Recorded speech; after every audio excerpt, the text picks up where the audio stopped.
Universal News TV, votre chaîne d'information la plus crédible. Depuis jeudi, les candidats à l'élection présidentielle, Afin Guessan et Bédier, ont lancé la phase active de la désobéissance civile qui aboutira à un boycott actif du scrutin présidentiel prévu le 31 octobre. En fait, au cours d'une conférence de presse, les leaders de l'opposition ont réitéré le mot d'ordre de la désobéissance active, invitant tous leurs militants à empêcher la tenue du scrutin présidentiel par tous les moyens légaux. Cette désobéissance civile annonce-t-elle une transition politique en Côte d'Ivoire? Suivons maintenant le décryptage de cette actualité par nos panélistes d'Afrique Média. Suivons. Mesdames, Messieurs, bonsoir et merci de nous recevoir chez vous une fois de plus ce soir pour ce nouveau numéro d'appel sur le continent, sur la télévision panafricaine. Ce soir, au sujet des débats, la Côte d'Ivoire, l'élection présidentielle à venir de ce côté-là, élection présidentielle qui s'annonce de plus en plus tendue car l'opposition ivoirienne a lancé le mot d'ordre de désobéissance civile qui appelle au boycott actif de l'élection présidentielle à venir du côté de la Côte d'Ivoire. Une élection dont la campagne s'est ouverte ce jeudi 15 octobre 2020 dans le pays. Le président sortant, Alassane Dramane Ouattara, envisage de lancer sa campagne véritablement du côté du Bouaké, malgré les multiples appels de l'opposition, appels qui réclament le retrait pur et simple de la candidature du président sortant Alassane Dramane Ouattara, le report de l'élection, l'organisation d'un dialogue inclusif avec tous les partis d'opposition pour sortir le pays de la situation dans laquelle il se trouve actuellement et aussi éviter un remake de 2010. Pour en parler ce soir, nous aurons Luc Michel qui est déjà en direct de Bruxelles par Zoom. Nous aurons également le docteur Bogassako Gervais qui nous rejoindra tout à l'heure et Sylvain Debungu qui sera également avec nous, qui fera partie de la partie ce soir. Eh bien, sans plus tarder, nous allons directement du côté de Bruxelles. Avant d'aller du côté de Bruxelles, je vous rappelle que le standard est ouvert. Les numéros s'affichent au bas de votre petit écran pour tous ceux qui voudront intervenir tout à l'heure. Eh bien, commençons sans plus tarder avec vous, Luc Michel. Bonsoir et merci de nous rejoindre une fois de plus dans ce nouveau numéro d'appel sur le continent. On parle de la Côte d'Ivoire, on parle de l'élection présidentielle à venir de ce côté-là. L'opposition qui a appelé au boycott actif de cette élection. La campagne présidentielle s'est ouverte aujourd'hui. Le président Alassane Dramane Ouattara, malgré les multiples appels de l'opposition à retirer sa candidature, compte véritablement la lancer demain du côté de Bouaké. Eh bien, Luc Michel, avant de commencer, pour les téléspectateurs qui nous écoutent, c'est quoi la désobéissance civile concrètement? Bonsoir à vous, Junior. Bonsoir à toute l'équipe technique. Je la salue doublement parce que je sais qu'on a d'énormes soucis techniques ces derniers jours sur Afrique Média. Je salue nos nombreux téléspectateurs et en particulier mes frères ivoiriens. La désobéissance civile, qu'est-ce que c'est? Il ne faut pas la confondre avec le boycott. Malheureusement, cet terme que vous avez employé, c'est le terme que la presse française, France-africaine, qui soutient encore Ouattara, utilise. Il ne s'agit pas de boycotter l'élection. Le boycott, c'est laisser les autres participer à une émission où on ne se présente pas. Ce que l'opposition ivoirienne appelle, c'est la désobéissance civile. Dans l'Inde des années 1920 et 30, les nationalistes indiens cherchaient à chasser l'impérialisme, le colonialisme britannique. Ils avaient une série de leaders, dont le grand leader, le Mahatma Gandhi. Gandhi avait fait le choix, il savait que les révoltes ne donnaient rien contre l'armée britannique, équipée d'armements lourds et fait de professionnels, dont beaucoup étaient eux-mêmes d'origine indienne, c'était l'armée des Indes. Et Gandhi réfléchit à une autre tactique, c'est d'utiliser la force du peuple pour paralyser la société coloniale britannique par des marches, des villes mortes, le refus d'obéir à une série de prescriptions administratives et surtout une grande marche qui a été rejointe par toutes les femmes indiennes.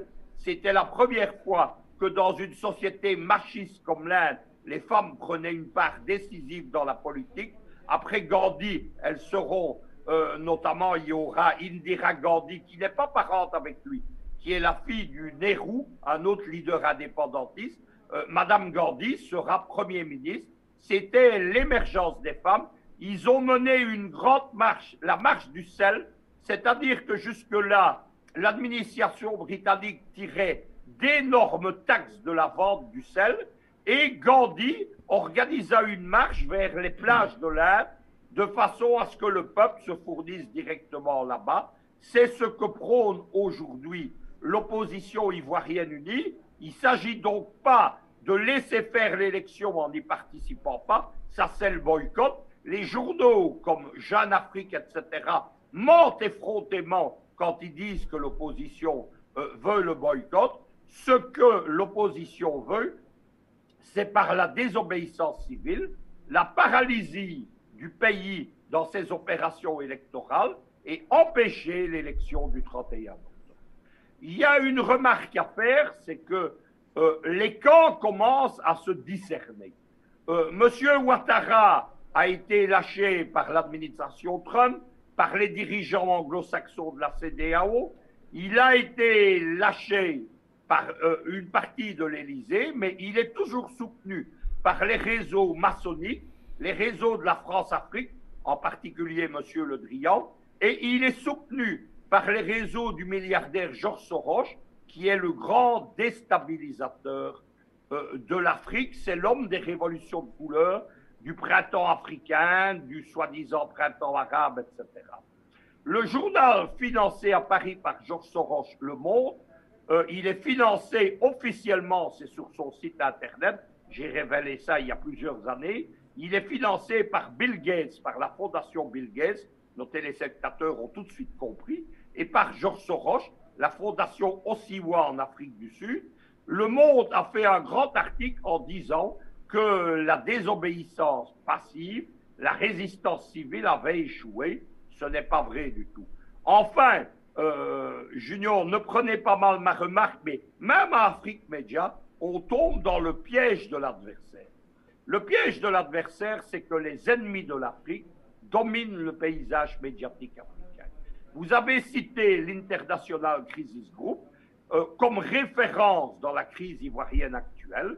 L'International Crisis Group, qui est basé à Bruxelles, où est le siège de l'OTAN, ce n'est pas un hasard, ce n'est pas une organisation de prévention des conflits, c'est le fleuron de la galaxie du milliardaire Georges Soros.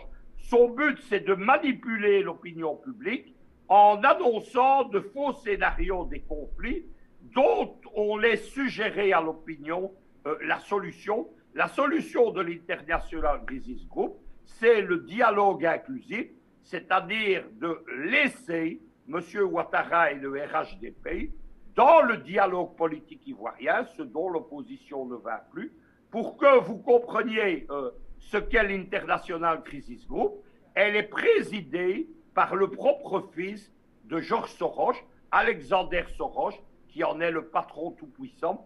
Dans l'International Crisis Group, on a dit que ces dirigeants, c'était un bottin mondain des dirigeants de l'OTAN. Il y a plusieurs anciens secrétaires généraux de l'OTAN, il y a plusieurs généraux américains, français, britanniques. C'est l'organe même de manipulation des médias du néocolon en Afrique. Voilà maintenant, j'espère que nos téléspectateurs auront une vue plus claire. Je salue le docteur Boga qui vient d'arriver sur notre plateau. Et vous verrez qu'ici, il ne faut donc pas tomber dans le piège. La désobéissance civile, elle est en cours. Allez aujourd'hui sur Facebook, vous verrez sur de nombreuses pages des villes mortes, des manifestations dans la plupart des villes ivoiriennes. Et il n'est pas question de laisser, sous l'influence occidentale, il n'est pas question de laisser, avec l'aide de Georges Soros ou du ministre Le Drian, de Jeune Afrique et des organes du néocolon, il n'est pas question de laisser M.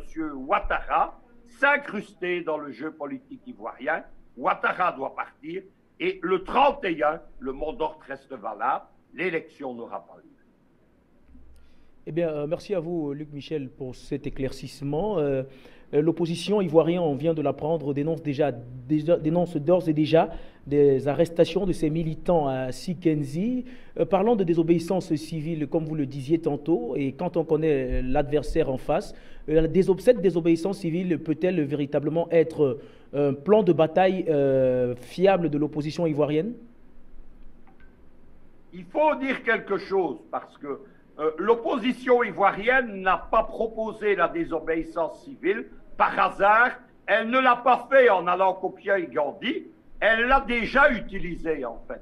Et à la fin des années du parti unique de Bédié, il y avait déjà, nous avons eu sur notre plateau le docteur Bemba qui s'est exprimé là-dessus. Il a expliqué comment, militant pour la démocratie ivoirienne à la fin du XXe siècle, déjà on avait fait à l'époque plier Bédié, souligner qu'aujourd'hui Bédié est membre de l'opposition, il conduit la désobéissance civile, il sait que la désobéissance civile avait déjà mis son régime à l'époque à genoux, et il a l'intention d'utiliser une tactique qui s'est puissante contre Ouattara. C'est cela qu'il faut savoir. Il n'y a pas d'hasard en politique. Les dirigeants de l'opposition ivoirienne, ce sont des gens expérimentés. Il y a Gbagbo, il y a Blé Goudé, il y a Bédié, il y a les gens du DPCI, il y a le docteur Bemba, il y a Guillaume Soro, qui a également une longue carrière politique derrière lui. Ce sont des gens avisés et qui connaissent intimement l'histoire politique de leur pays, d'autant plus que c'est une caractéristique de la Côte d'Ivoire, mais depuis la fin du XXe siècle, depuis les années 80-95, il n'y a pas eu de renouvellement politique en Côte d'Ivoire. Il y a encore les grands personnages, Gbagbo, Bédié ou Ouattara, et les jeunes hommes politiques qui sont venus s'insérer dans le jeu ivoirien l'ont fait dans le rapport de force institué par leurs aînés. Donc, les dirigeants ivoiriens savent ce qu'ils font et on comprend évidemment la panique de ceux qui veulent le maintien en place du régime Ouattara. Ça vous explique Le Monde, Jeune Afrique, etc. On est en train de nous vendre un scénario politique, du théâtre politique. Quel est ce théâtre politique? C'est le scénario que Ouattara a voulu imposer, c'est-à-dire des comparses, notamment Kakabé, des figurants, et un grand candidat face à lui, qui est Konan Bédié. Bédié a déjà dit qu'évidemment il soutenait, c'est lui qui est à la tête de la désobéissance civile. Quand Jeune Afrique vous explique qu'il y a une élection en cours, que la campagne électorale comme France 24 a commencé aujourd'hui, quand on vous explique que ça va être le choc de deux présidents, l'ancien président et le président sortant, on vous joue, comme on dit en langage vulgaire parisien, on vous joue du pipeau, on est en train de vous attirer comme on fait danser un serpent avec le pipeau justement dans les cirques indiens. C'est une comédie, il ne faut pas tomber dans cette comédie, c'est pas ça qui se passe en Côte d'Ivoire. La Côte d'Ivoire, c'est pas un pays normal où une campagne électorale présidentielle vient de démarrer, c'est pas le choc de deux anciens présidents, c'est un président minoritaire rejeté par une majorité de la classe politique, des leaders politiques et des partis, et c'est une autre Côte d'Ivoire, majoritaire celle-là, qui ne veut pas de l'élection du 31 octobre. Eh bien, merci à vous, Luc Michel. Nous recevons le docteur Boga Sako Gervais qui vient de nous rejoindre pour participer à cette émission. Bonsoir à vous, docteur Boga. Merci de nous retrouver pour ce nouveau numéro d'appel sur le continent. Alors, docteur Boga, on parle de désobéissance civile lancée par l'opposition ivoirienne. Alors, qu'en est-il exactement, si vous avez quelques informations qui vous parviennent du côté d'Abidjan? Oui, je voudrais vous saluer. Je voudrais saluer Afrique Média, saluer tous les téléspectateurs de cette grande chaîne panafricaine qui nous permet d'exprimer notre amour, notre patriotisme continental. Parce que finalement, c'est nous qui avons approuvé à l'humanité que notre continent regorgeait mais des cerveaux, regorgeait des richesses à tout point de vue. Et donc, c'est à nous de les valoriser. Je voudrais vous remercier de l'opportunité et de l'occasion. Et en tant qu'Ivoirien, je dois encore vous dire merci, parce que c'est un privilège pour notre pays que d'être à la une de cette chaîne durant des jours et des jours, des mois et des mois, parce que ce qui se déroule là-bas intéresse non seulement le continent, mais intéresse le monde entier. Je dois saluer également M. Luc Michel. C'est un ami que j'ai rencontré sur cette chaîne et puis j'apprécie sa brillance d'un point de vue géopolitique, parce que je n'ai pas cette carrure-là. Merci beaucoup, cher ami, pour toutes ces informations. De temps en temps, parfois, je vois certains de mes compatriotes qui ne sont pas toujours d'accord, mais c'est ça aussi le travail intellectuel. On n'est pas toujours d'avis avec nous, et donc ainsi va la vie. Alors, la question que vous me posez, D'abord, je voudrais que vous me permettiez, cher ami présentateur de cette grande émission de ce soir, je voudrais que vous me permettiez de dire un grand merci à toute la Côte d'Ivoire, mais la Côte d'Ivoire souveraine, la Côte d'Ivoire souverainiste, la Côte d'Ivoire qui lutte pour son indépendance. Je voudrais saluer tous les Ivoiriens.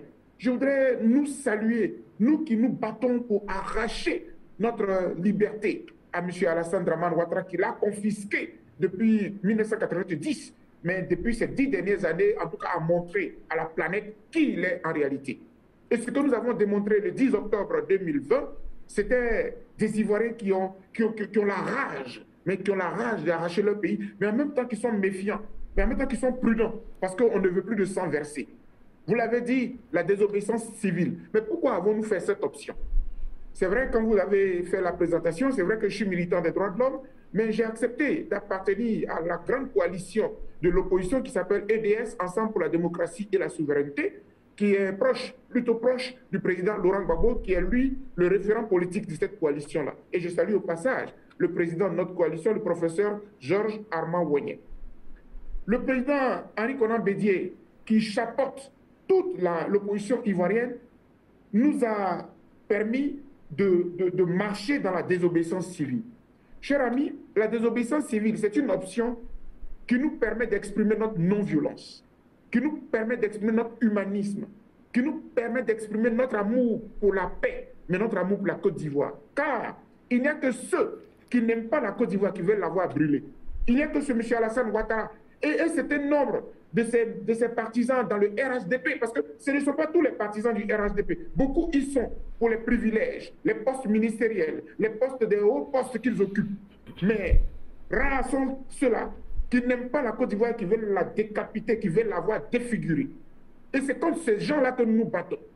Et nous nous battrons jusqu'au bout, parce que nous aimons notre pays et nous voulons que notre pays et nos compatriotes soient épargnés du déluge, de la catastrophe, du chaos que M. Alassane Ouattara veut dresser. C'est pour cela que le 10 octobre, nous avons fait ce grand travail. La désobéissance civile, c'est celle-là que Mahatma Gandhi, c'est celle, comme le disait tout à l'heure Luc Michel, mais c'est celle-là aussi que Martin Luther King a dévoilée au monde entier. C'est une voie par laquelle nous exprimons notre mécontentement, mais nous respectons en même temps la vie humaine. Et c'est pour cela qu'on retiendra toujours les propos de Gandhi qui étaient très clairs. La désobéissance civile devient un devoir sacré lorsque l'État est un corrompu, est un État voyou, est un État qui a dépassé toutes les limites, est un État hors de la loi. Donc, je paraphrase là Gandhi pour dire que lorsqu'on a un dirigeant qui ne respecte plus la loi fondamentale du pays, la Constitution, lorsqu'on a un dirigeant qui n'est pas éligible, mais qui s'impose à la nation, il a froissé le fondamental de notre pays. Mais vous voulez qu'on fasse quoi? Vous voulez qu'on reste là, bras croisés? Et que ce dictateur-là dirige encore notre pays pour 5 ans? D'ailleurs, même, il dit c'est pas 5 ans. Hein? Il dit c'est le premier mandat de la Troisième République. Donc, pour 10 ans encore? Non, jamais. Et les Ivoiriens sont prêts à mourir pour cela. Donc, voilà un peu, chers amis, on a pris cette voie pour dire au monde entier qu'on n'est pas des vats en guerre, mais en même temps, on n'est pas prêt à lâcher. Et ce soir, comme vous avez demandé des dernières nouvelles, je vous les donne. Le président Henri Konan Bédié est allé au Ghana.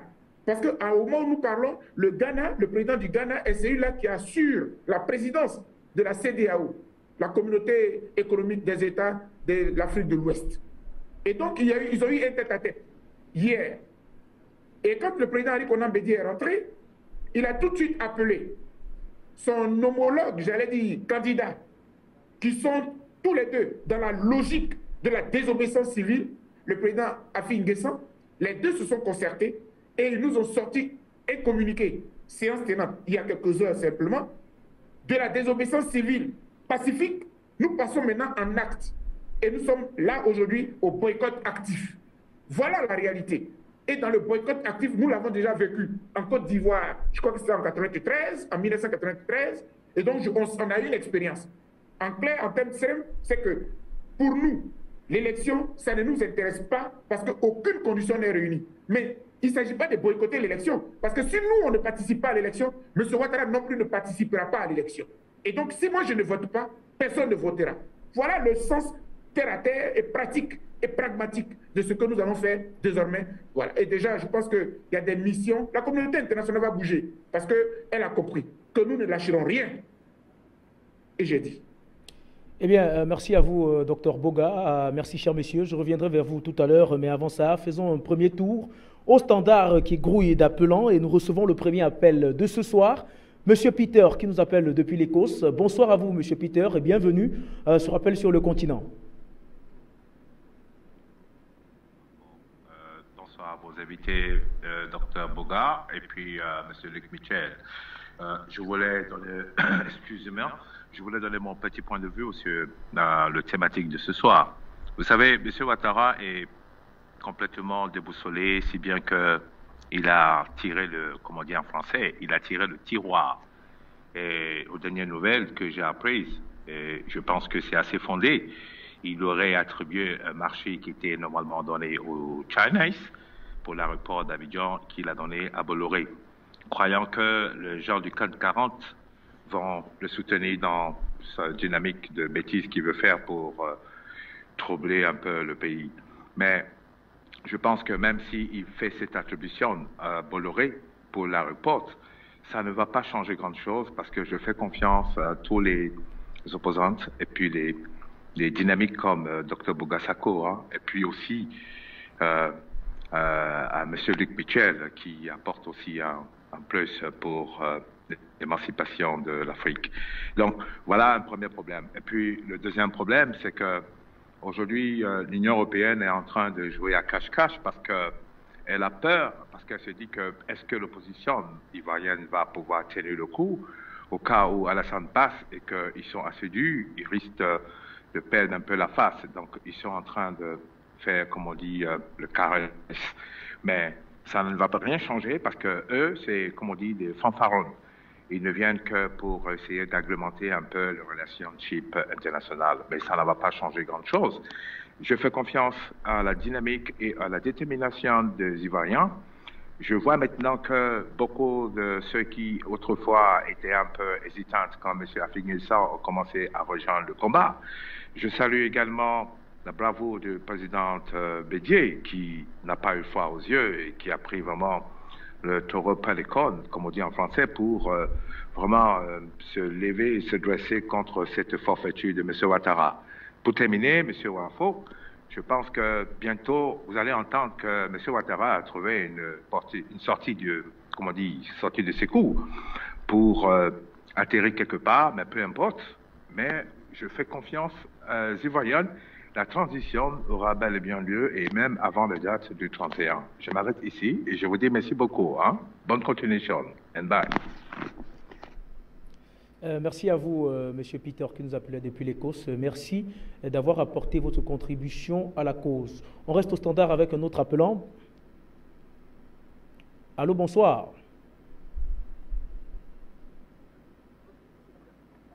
Bonsoir, Junior Wafo. Bonsoir, Junior Wafo, que la grâce de Dieu soit avec vous. Je salue Boga Sako. Boga Sako doit saluer que la grâce de Dieu soit avec vous, exactement parce que l'Afrique a besoin véritablement de toi et toute la Côte d'Ivoire. Et c'est pourquoi ici au Ghana, Babade Poutine et Patrice de Bras, tous ce groupe sont mis ensemble pour prier pour toi, pour que tu puisses tenir. Nous saluons également Luc Michel, qui est un Africain pur, mais seulement c'est le corps qui est blanc, mais Luc Michel est un Africain pur. Que Dieu te bénisse pour tout le combat. Merci. Vous voyez, Côte d'Ivoire, c'est l'obéissance civile, s'achemine vers une transition du pouvoir. Oui, Junior Wafo, nous sommes ici au Ghana et nous avons eu les nouvelles. Nous avons eu les nouvelles fraîches, nous qui sommes ici au Ghana, et nous sommes fiers de recevoir notre président Bédié. Et on a eu le retour. Ce qui veut dire, les carottes sont cuites, comme on le dit dans le jargon. Et puis dans tout est OK. Parce que notre président actuel qui gère également, qui gère le Ghana, c'est celui qui est, en ce moment précis, le président de la CEDEAO. Et je pense qu'il connaît notre souffrance.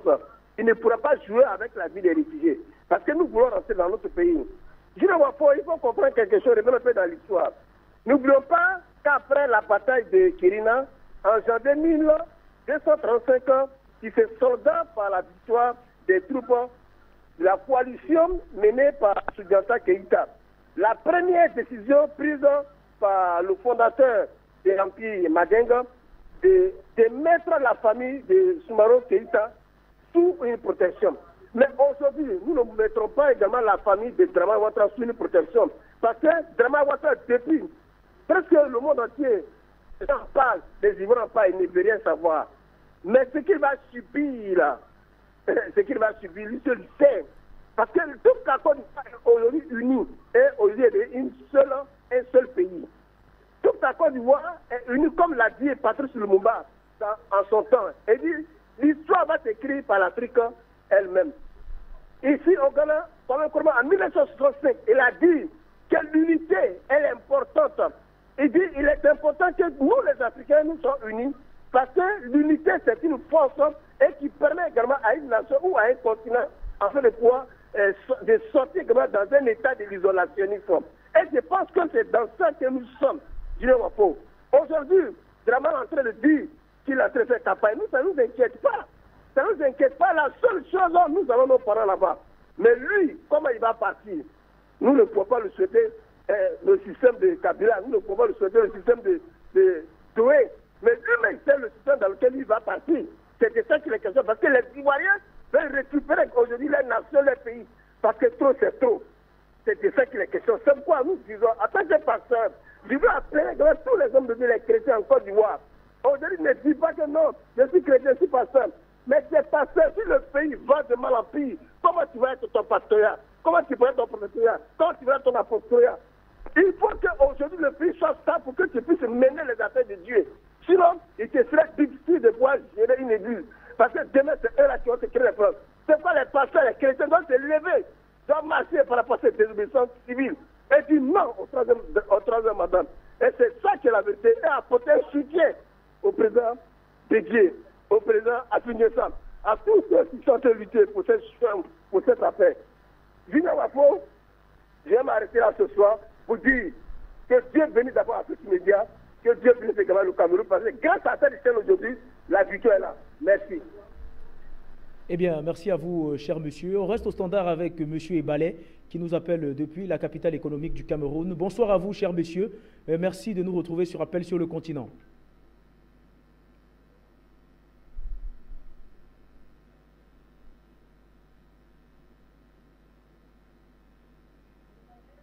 La parole, bonsoir aussi. Bonsoir Afrique Média. Bonsoir les invités. Bonsoir tout le monde. J'aimerais appeler une fois de plus Pape François. Et ils vont sortir, les chefs religieux là vont sortir de leur silence quand? Faut-il encore les morts en Côte d'Ivoire? Hein? Monsieur Gbagbo est là-bas depuis combien d'années? Et les Occidentaux la demandent des explications à la Russie pour un problème de hier. Ils ont des explications aussi à donner à l'Afrique pour M. Laurent Gbagbo qui détient. Il a gagné les élections. La France a perdu le procès par 2 fois. La France maintient M. Gbagbo là-bas. Pourquoi? Au lieu de le remettre à son fauteuil. Son usurpateur là, ce n'est pas lui le président. On doit le dire comment? Mais je pense que la France et les morts qui vont tomber, la France, l'Union européenne, ils seront responsables. Les Nations Unies n'existent plus. Ils ont pris les Nations Unies en otage pour parler en son nom. Hein? C'est toutes les Nations Unies. Ce ne sont pas les Français ou les Américains, mais toutes les nations, dont la Côte d'Ivoire aussi, les Africains. Nous avons la parole là-bas, qui ne vient plus nous manquer avec les Nations Unies. Ils ne viendront plus parler de ça. Quand ils tuent les Noirs, je vais là-bas. Et ils parlent des droits de l'homme. Quels droits de l'homme? Ils commencent à respecter les droits de l'homme des Noirs, partant là-bas. La France, il n'y a pas d'élection. Laissez M. Gbagbo rentrer. Et la paix reviendra. En Côte d'Ivoire, nous serons en joie. Merci. Bonne continuation. Merci à vous, M. Ebalé, d'avoir apporté votre contribution à la cause. On reste au standard avec Delphin qui nous appelle depuis Bujumbura. Bonsoir à vous, cher ami Delphin, et merci de nous retrouver ce soir. Je vous remercie une fois de plus de m'accorder le micro.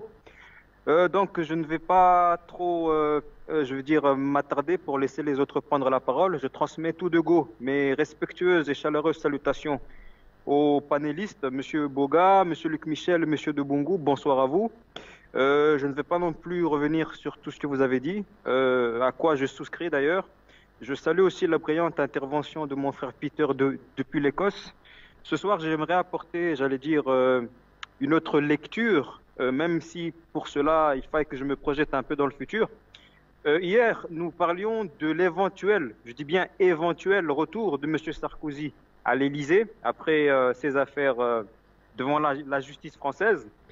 Donc moi, ce soir, j'aimerais encourager les Ivoiriens et les Ivoiriennes à tout faire pour que M. Ouattara parte, parce que si jamais Sarkozy revenait au pouvoir, M. Ouattara aurait, j'allais dire, du carburant dans son avion, et ça, ce n'est pas du tout envisageable. Donc que les Ivoiriens et les Ivoiriennes tiennent bon et amènent M. Ouattara à quitter le pouvoir. Et puis sinon le reste a été dit, hein, je ne vais pas trop revenir dessus comme je disais. Donc depuis Bujumbura, je vous transmets mon soutien et vous encourage à continuer dans cette voie. Donc Afrique Média, le monde c'est nous et on est ensemble. Bon début du week-end à tous. Merci à vous, cher ami Delphin. Restons toujours au standard avec cette fois-ci Madame Peters qui nous appelle depuis les États-Unis. Bonsoir à vous, Madame Peters, et merci de nous rejoindre pour ce nouveau numéro d'appel sur le continent.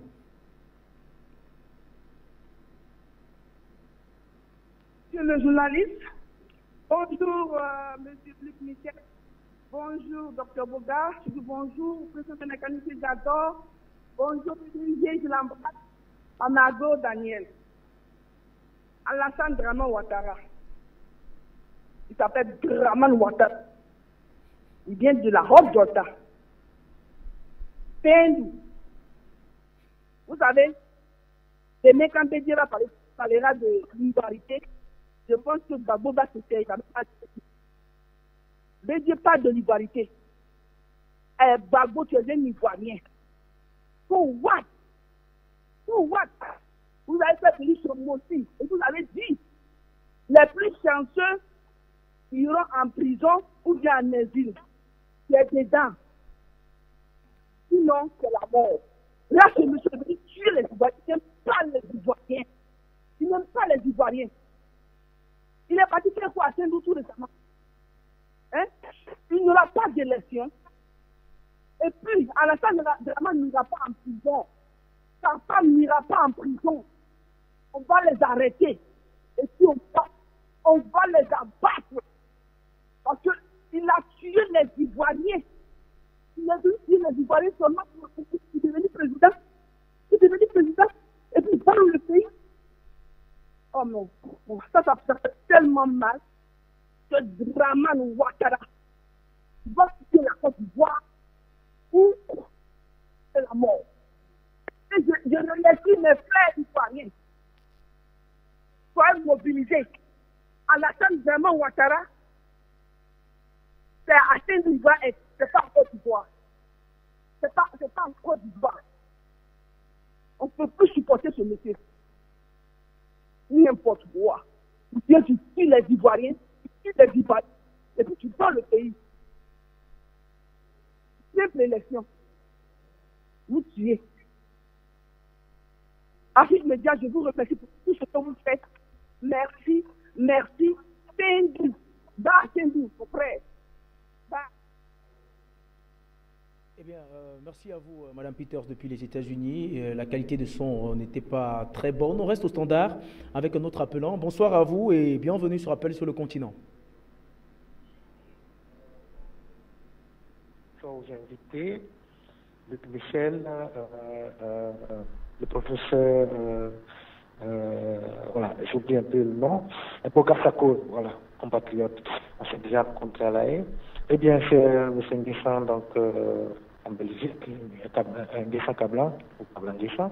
Alors, donc, concernant donc, le sujet, je pense que il est très sérieux et je salue la mobilisation des Ivoiriens et je pense qu'ils vont se mobiliser davantage quand il s'agit de notre héritage qui est en train de nous échapper. Hein. Donc les plus jeunes, enfin pour nous-mêmes et les plus jeunes en particulier notre descendance en tout cas. Et c'est hyper important de reprendre notre pays et on n'a pas le choix, ça s'impose à nous.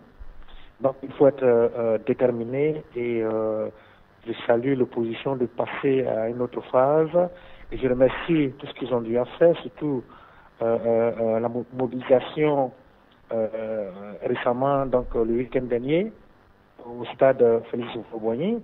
Malheureusement, il y a eu beaucoup d'entraves, beaucoup la dictature a fait son œuvre. Malheureusement, il faudra qu'on compte sur nous-mêmes, car toutes les instances internationales sont contre nous actuellement, et c'est leurs intérêts qui les intéressent. Donc c'est la continuité du complot. C'est nous seuls, et nous seuls qui devions nous défendre. Eh bien, si on est déterminé, et les autres vont suivre. Donc, je remercie tous ceux qui sont sortis, et je déplore et je suis de tout cœur avec tous ceux qui ont été blessés, qui ont perdu beaucoup de choses dans cette histoire, comme nous tous d'ailleurs, mais d'autres beaucoup plus que d'autres, parce que bon, voilà, il y a eu des pertes en vie humaine qu'on déplore, mais tout cela est fait pour la Côte d'Ivoire. Et on est désolé que c'est arrivé comme ça, mais on n'a pas le choix. On doit aller jusqu'au bout, être plus mobilisé que ce qu'on a déjà vu, car il n'y a pas de lutte. On a malheureusement cassé des œufs et on doit... Avec cet autre appelant, bonsoir à vous et bienvenue sur Appel sur le continent.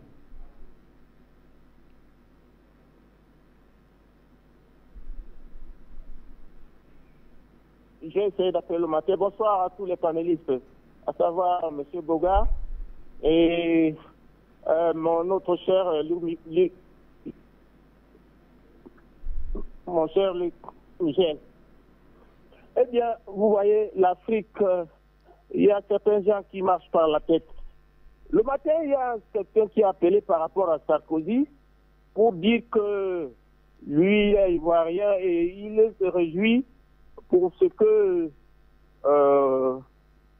Sarkozy a fait en Côte d'Ivoire.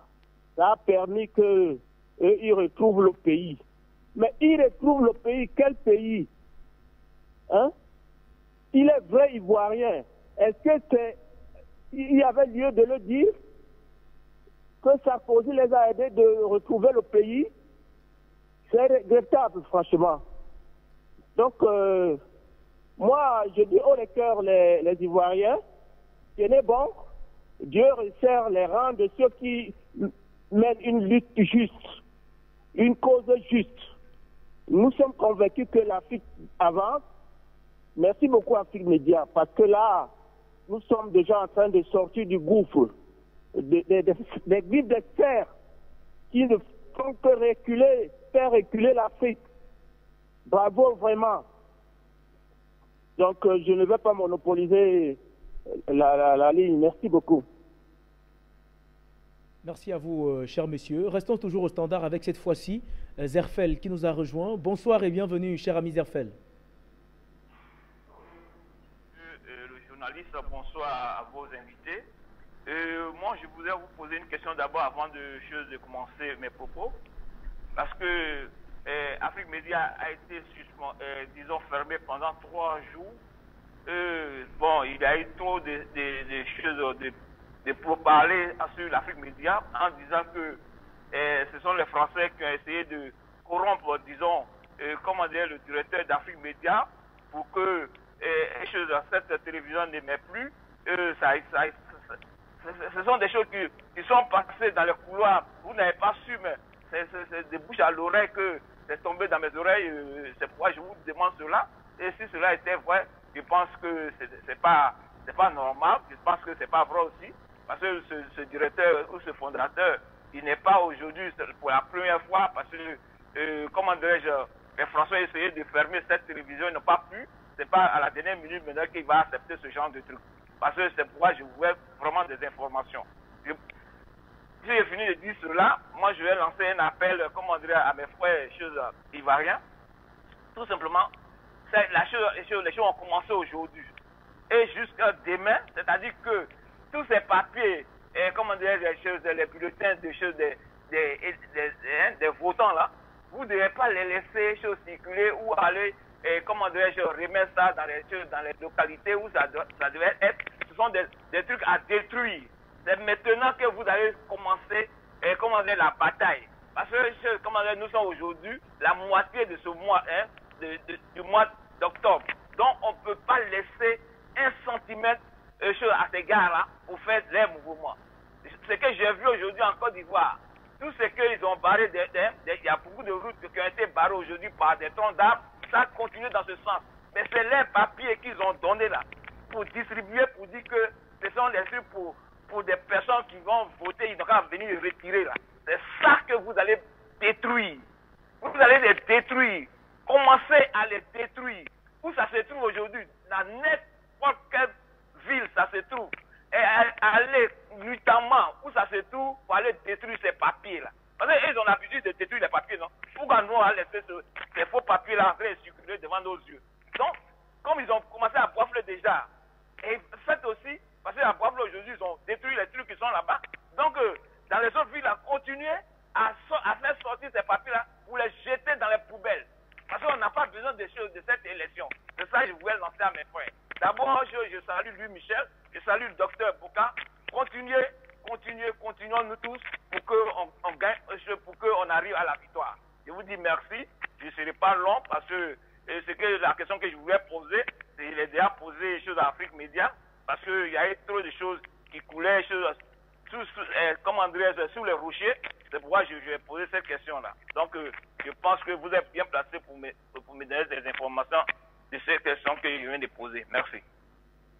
Eh bien, merci à vous, cher ami. Nous tenons à vous rappeler que la télévision panafricaine est une chaîne indépendante, n'est nullement impliquée dans ce genre de compromis, ce genre d'affaires. La télévision panafricaine reste droite dans ses bottes, c'est-à-dire défendre le panafricanisme sur le continent africain. On va prendre ce dernier appel, M. Yako, qui nous appelle de la Côte d'Ivoire avant de refermer le standard. Bonsoir à vous, M. Yako, et merci de nous retrouver sur Appel sur le continent. Bonsoir à Luc Michel. Bonsoir à notre frère Boka Sako. Je veux le remercier de l'antenne que vous m'accordez pour pouvoir parler. Je voudrais poser une question d'abord aux deux panélistes, s'il vous plaît. Admettons que tous les candidats qui ont été retenus par le Conseil constitutionnel, les opposants bien sûr, et qu'aucun d'eux ne participe véritablement de façon pratique à cette élection. Quand sera-t-il la suite? Le secondo, là c'est un point de vue, une analyse. Nous sommes dans une situation dans laquelle aujourd'hui, on dénote un élan patriotique qui est né depuis. Les Ivoiriens se retrouvent et ils sont retrouvés. Il y a une dynamique qui est enclenchée. Le monsieur qui est actuellement au pouvoir, qui veut remplir pour soit un troisième mandat, je ne sais pas comment ça, mais ce monsieur en question aussi, il a un état d'esprit. Et donc cette attitude qu'il affiche là, c'est une attitude de mépris, une attitude de défiance sur les Ivoiriens, contre les Ivoiriens, s'il vous plaît. Et donc, dans ces conditions-là, ce n'est pas une attitude que les Ivoiriens a ici. Nous n'avons pas cette façon de régler nos problèmes pour les Ivoiriens. Et donc, ce monsieur en question, tout doit être mis en œuvre pour qu'il dégage, pour que nous changions dans la paix. Je vous remercie.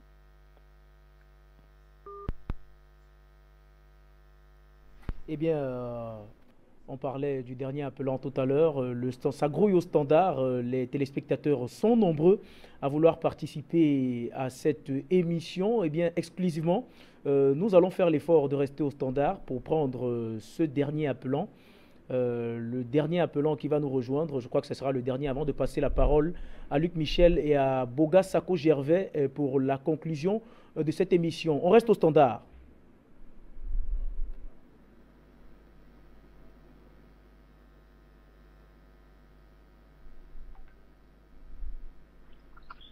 Bonsoir, Monsieur Junior Wafo, l'étoile montante journalistique, celui-là même qui est en train de dompter la science journalistique.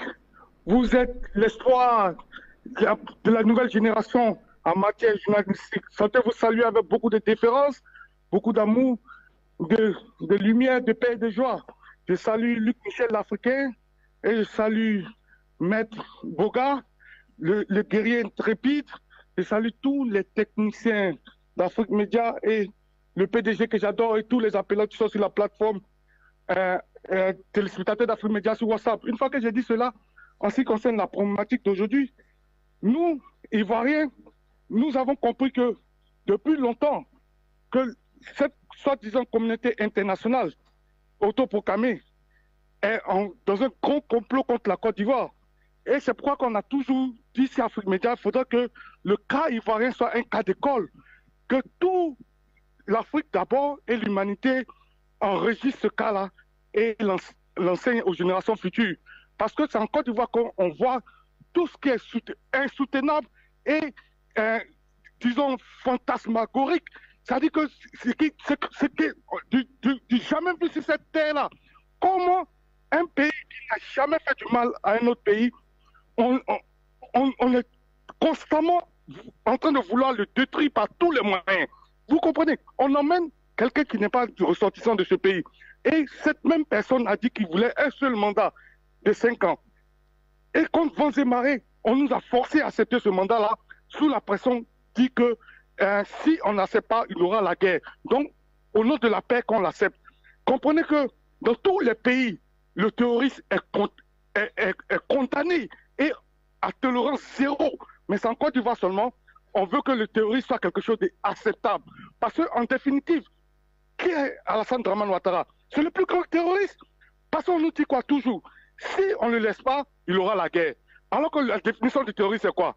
Ça dit que imposer son dictat à l'aide de la terreur, faire peur pour accepter les gens, sa politique. Donc, c'est ce qui se passe. Alassane veut qu'on accepte sa politique en nous faisant peur. C'est que tout ce qu'il fait, c'est de nous effrayer. Lui, il fait ses meetings, mais il nous empêche de faire ses meetings. Donc, en définitive, on veut nous accepter un plus grand terroriste à la tête de notre État. Mais ça, c'est impossible au XXIe siècle. Partout sur cette planète Terre, le terroriste, on ne négocie pas avec lui. Donc, nous, les Ivoiriens, nous savons que nous sommes seuls dans cette bataille. Vaille qu'il vaille, on va le chasser. Comme on le dit actuellement, il va tomber, tu vas tomber. Ça, c'est la nouvelle danse et la nouvelle chanson en Côte d'Ivoire. Tu vas tomber. Quel que soit ce Goliath, c'est le Goliath ivoirien, il va tomber. Et on le fera tomber. Bonne continuation, c'était M. Abou depuis l'Angleterre. Merci à vous, cher ami Abou, qui nous appelait depuis l'Angleterre, Abou d'Angleterre, qui est le président des téléspectateurs de la télévision panafricaine. Eh bien, vu que nous sommes tenus... Face aux menaces qui s'amplifient à l'approche du scrutin présidentiel, le Premier ministre ivoirien, Ahmed Bakayoko, a tapé du poing sur la table. Il a dénoncé avec énergie tous ceux qui incitent à la violence et à la rébellion. Ici, Daniel Sophie pour Universal News TV. Merci de suivre Universal News TV sur YouTube. Nous vous rassurons que les informations que nous diffusons au quotidien sont suffisamment crédibles.